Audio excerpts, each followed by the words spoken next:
Hello dear, आज का video बहुत ही इम्पोर्टेंट होने जा रहा है क्योंकि आप अगर किसी की मदद करना चाहते हैं, जो लोग असहाय हैं, जिनके माता-पिता में से कोई एक जिनकी मृत्यु हो चुकी है 2020 के बाद जिनकी मृत्यु हुई है, उनके लिए एक स्पॉन्सरशिप योजना के बारे में मैं आपको बताने वाला हूँ, जिसमें से प्रति माह एक बच्चे को 4,000 रुपए की मासिक पेंशन के रूप में दी जाएगी और वह पेंशन जिसके माता-पिता में से कोई एक नहीं है, या तो माता की डेथ हो गई है या तो पिता की डेथ हो गई है और उनके बच्चे 18 साल से कम उम्र के हैं और वो पढ़ाई करना चाहते हैं, पढ़ना चाहते हैं, किसी विद्यालय में उनका एडमिशन है।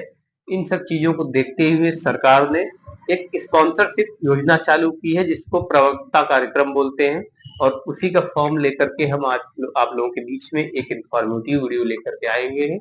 तो आप लोग ये वीडियो को ज़रूर देखिएगा। मैं पूरी डिटेल आपको बताता हूँ कि किस तरीके से इस फॉर्म को अप्लाई करना है, कौन से लोग इसमें पात्र हैं और इसको अप्लाई करने के बाद कहाँ पर सबमिट करना है। देखिए, सबसे पहले आपको बता दूं कि इस कार्यक्रम में, इसका नाम है महिला एवं बाल विकास विभाग उत्तर प्रदेश के बारे में बात कर रहा हूँ। फिलहाल ये स्पॉन्सरशिप योजना शायद हर जगह चल रही है, हर स्टेट में होगी। स्पॉन्सरशिप योजना है जिसको प्रवर्तकता कार्यक्रम बोलते हैं। तो इस कार्यक्रम में कौन से लोग आवेदन कर सकते हैं, तो मैं आपको बता दूं, जैसे पहले मैंने बोला कि जिसके माता पिता नहीं है, इसमें सीरियल नंबर भी दिया हुआ है कि कौन कौन सी चीजें होनी चाहिए। तो पहले तो ये चीज है कि यदि माँ विधवा हो या फिर तलाकशुदा हो, परिवार द्वारा या तो परित्यक्त कर दिया गया हो, या फिर जिसके बच्चे अनाथ हों, दोनों लोग नहीं है माता पिता में से, वो लोग इस चीज के लिए आवेदन कर सकते हैं। और यदि माता पिता में से कोई भी एक लोग किसी गंभीर बीमारी से अगर ग्रसित है तो वो लोग भी इस योजना के पात्र हैं।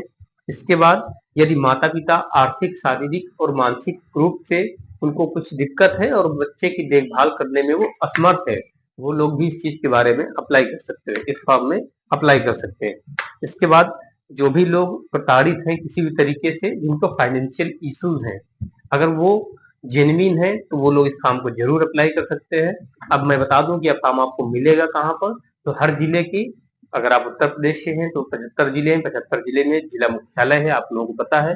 उस जिला मुख्यालय में प्रोबेशन अधिकारी का एक ऑफिस होता है। आपको यह फॉर्म वहीं से मिलेगा जिसमें ऊपर लिखा होगा महिला एवं बाल विकास विभाग उत्तर प्रदेश, स्पॉन्सरशिप का कार्यक्रम है और प्रोबेशन अधिकारी से यह फॉर्म मिलेगा। और हर जिले की बात तो मैं नहीं करता हूँ, लेकिन हर जिले में ऐसा है कि जिसको इस योजना का लाभ लेना है उसी कैंडिडेट को वहां पर जा करके अपनी बात बतानी होगी, वहां से फॉर्म मिलेगा और उस फॉर्म को जो भी डॉक्यूमेंट साथ में लगाने हैं, कौन कौन से डॉक्यूमेंट थे वो भी मैं भी आगे बताने वाला हूँ। इन सारे डॉक्यूमेंट को कंप्लीट करके वहीं पर जाकर के स्वयं आवेदक को वहां पर जाकर के सबमिट करना होगा। यदि आवेदक फॉर्म लेके आया है तो आवेदक ही सबमिट करने जाएगा, किसी और को यह फॉर्म लाना अलाउ नहीं होता है और ना ही किसी के दूसरे माध्यम से जमा किया जाएगा। यह फॉर्म पूरा ऑफलाइन भरा जाएगा, इसमें कोई ऐसा चरण, कोई प्रक्रिया नहीं है कि ऑनलाइन के माध्यम से हो। और इसको वेरीफाई भी करवाना होता है, 2 स्टेप में वेरीफाई होगा, फिर जाकर के आपको जिला मुख्यालय में प्रोबेशन अधिकारी के पास यह सबमिट हो जाएगा। तो चलिए मैं बता देता हूँ कि यहाँ पर कौन कौन से डॉक्यूमेंट्स आपको तैयार करने हैं और तैयार करके आपको वहां पर जमा करना है। सबसे पहले जब ये फॉर्म आप ले करके आएंगे तो जो आवेदक होगा वही फॉर्म लेने जाएगा। जब इसको फिल करेंगे तो आवेदक का आधार नंबर होना चाहिए, आवेदक का नाम, आवेदक का मोबाइल नंबर, ठीक है। और जिसका आप फॉर्म फिल कर रहे हैं, दूसरी चीज ये कि अधिकतम एक परिवार से 2 बच्चों को यह स्पॉन्सरशिप योजना दी जाएगी। यानी कि अगर किसी परिवार में 4 बच्चे हैं, 18 साल से चारों अंदर हैं, तो उनमें से मात्र 2 बच्चों को दी जाएगी। तो आप लोग ये निश्चित कीजिएगा कि इसको ये स्पॉन्सरशिप योजना मिलनी चाहिए। अगर मेरी सलाह है कि अगर 18 साल के अंदर आपके 4 बच्चे हैं, तो जो 2 बच्चे हैं सबसे छोटे, उनको अगर आप फॉर्म ये फिल करवाएंगे तो उनको एक लंबे समय अंतराल 18 साल तक के लिए सब स्पॉन्सरशिप योजना का लाभ मिलेगा। अगर आपके बड़े बच्चे 2 हैं, 15 साल का है, कोई 16 साल का है, तो उसको थोड़ा सा अवॉइड करिएगा और छोटे बच्चों को भरवाइएगा, जिससे इस योजना का लाभ लंबे समय अंतराल तक के लिए मिल सके। 18 साल जैसे ही उनकी पूर्ण होंगे तो उनकी स्पॉन्सरशिप योजना बंद कर दी जाएगी। इसके बाद इस फॉर्म को जब आप फिल करेंगे तो आवेदक जो होंगे वो माता पिता में से कोई एक होगा, बच्चे के साथ उनका संबंध होगा। इसके बाद जो भी अगर अनाथ है बच्चे तो उनकी जो कोई भी परवरिश कर रहा है वो आवेदक के रूप में काम करेंगे। दूसरी चीज, आवेदक के साथ बच्चे का क्या संबंध है उसको आप लिखिएगा, बच्चे का आधार कार्ड, इसके बाद बच्चे की जन्म तिथि, अगर आप उसके पास जन्म प्रमाण पत्र है तो जन्म प्रमाण पत्र भी लगाना अनिवार्य है। इसके बाद हम लोग देखेंगे कि जो भी माता पिता में से जो भी एक लोग जिनकी डेथ हुई है उनका मृत्यु प्रमाण पत्र सबसे ज्यादा इम्पोर्टेंट है। सारे डॉक्यूमेंट्स मैं आपको आगे बताने वाला हूँ और जो भी चीजें हैं आप इनको फिल करेंगे। और इसके पहले अब आप अगर आप इस आवेदन को फिल करने जाएंगे तो सबसे पहले आप अपना इनकम सर्टिफिकेट जरूर बनवाइएगा। इनकम सर्टिफिकेट यहाँ पर लगेगा।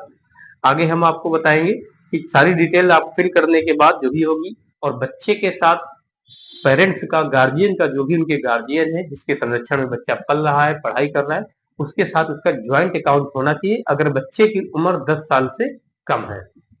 अगर बच्चे की उम्र 10 साल से कम है तो उसका ज्वाइंट अकाउंट होगा और बच्चे का नाम पहले होगा और आवेदक का नाम बाद में होगा। उसी के साथ में जुड़ा हुआ होना चाहिए, नहीं तो वहां पर फॉर्म सबमिट नहीं किया जाएगा। अगर बच्चे की उम्र 10 साल से ऊपर है तो बच्चे का स्वयं का खाता हो सकता है, उसमें ज्वाइंट खाता नहीं होगा। कोई जरूरी नहीं है कि ज्वाइंट खाता ही हो। अगर ऐसा है कि ज्वाइंट खाता है आपके पास, बच्चे की उम्र 10 साल से ऊपर है तो भी चल जाएगा। जिसको कि आपको बैंक में जाकर के, जिसके पास अकाउंट नहीं है आपको अकाउंट ओपन करवाना पड़ेगा। तो वो अकाउंट आपको अंडर गार्जियन खुलेगा कि गार्जियन के हिसाब से अकाउंट ओपन किया जाएगा, गार्जियन की सहमति से पैसा निकाला भी जाएगा। दूसरी चीज आपको मैं बता दूं कि अगर आप ग्रामीण क्षेत्र से हैं तो जो 72,000 रुपए आए हैं वो ग्रामीण क्षेत्र के लिए है। अगर जो आप शहरी क्षेत्र में तो 96,000 के अंदर ये आय प्रमाण पत्र होना चाहिए। इसके बाद बैंक की सारी डिटेल आप लिखेंगे और जो भी संरक्षण है उनकी, संरक्षक है जो भी, उनकी सारी डिटेल आपको देनी होगी। अब आपको आगे मैं बता देता हूँ जो भी फॉर्म फिल करना है किस तरीके से करना है। मैं आपको हेल्प अपना मोबाइल नंबर भी नीचे दे दूंगा, आप लोग उससे संपर्क कर सकते हैं या फिर हमारे ईमेल के माध्यम से भी संपर्क कर सकते हैं। इसके बाद दूसरी चीज, जब आप बच्चे का फॉर्म फिल करेंगे तो आपका बच्चा जिस भी स्कूल में पढ़ रहा है, जिस विद्यालय में पढ़ रहा है, वहां से आपको सर्टिफिकेट बनवाना होगा कि हाँ हमारे बच्चे का एडमिशन इस विद्यालय में इतनी तारीख से हुआ है और यह बच्चा यहाँ पर पढ़ाई कर रहा है। तो यह सर्टिफिकेट आपको विद्यालय देगा।